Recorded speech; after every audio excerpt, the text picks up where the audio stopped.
중요한 문제가 뭐냐면 고령화예요. 근데 젊은 사람들은 사실 수술하면 뭐 운동하든 안 하든 알아서 움직이고 잘 낫습니다.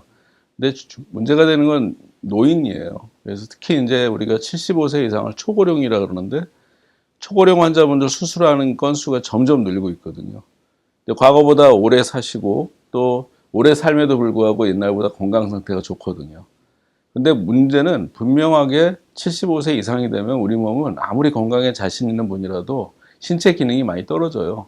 근데 그랬을 때 이 운동이 가는 효과가 굉장히 차이가 큽니다. 그래서 이제 두 가지 측면이 있어요. 그러니까 평소에 아프기 전에 암 수술을 하거나 암 치료하기 전에 평소에 근육량이 많고 평소에 운동을 하시던 분들은 그만큼 회복이 빠르고 합병증이 생길 확률이 적습니다. 그런데 이제 평소에 그런 운동량이 부족하고 또 여러 가지 연세가 드시면서 만성 질환, 고혈압이나 당뇨 같은 거에 오랫동안 이제 그런 거 앓던 분들은 상당히 혈관의 어떤 그 동맥경화 같은 게 진행이 되고 그러면서 혈액 순환도 안 좋고 그렇기 때문에 신체 기능이 많이 떨어지거든요.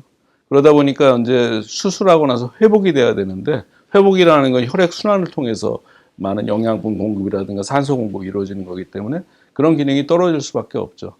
그런데 이제 운동은 단기적으로 평소에 건강 관리에 문제가 있거나 운동을 못 하셔서 좀 체력이 떨어지는 분들도 그래도 좀 힘을 내서 운동을 하게 되면 그나마 몸이 갖고 있는 신체 기능을 좀 최대로 끌어올릴 수가 있는 면이 있습니다. 그래서 근육 속에 있는 면역 세포들이 활성화된다. 이런 건 뭐 오래전부터 이제 알려져 있는 거고, 그리고 근육이 움직임으로써 여러 대사 기능이 촉진되는 면, 또 신체의 어떤 호흡, 대사 기능, 이제 아까 말씀드린 어떤 식욕을 촉진하는 면도 있지만은 전체적으로 그러한 신체 기능이 활성화가 되기 때문에 분명하게 도움이 된다. 근데 이제 그런 걸 이론적으로는 알지만 실제 임상시험을 해봐야 되는데 최근에는 여러 암종에서 그런 임상시험 하는 것들이 점점 논문들이 나오고 많지는 않습니다만 그런 것들이 적극적으로 이루어지는 걸 볼 수가 있습니다. 근데 그 현상은 제가 아까 처음에 말씀드렸듯이 고령화하고 연관이 돼요.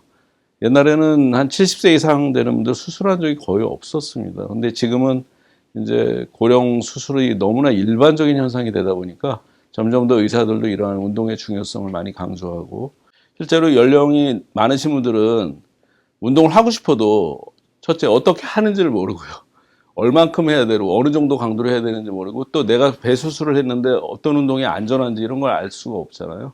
그래서 그런 걸 의사들이 이제 선제적으로 이제 그 환자분들에게 가장 적합하고 할 수 있는 그리고 하면 회복에 도움이 되는 운동을 좀 개발하고 있는 중입니다.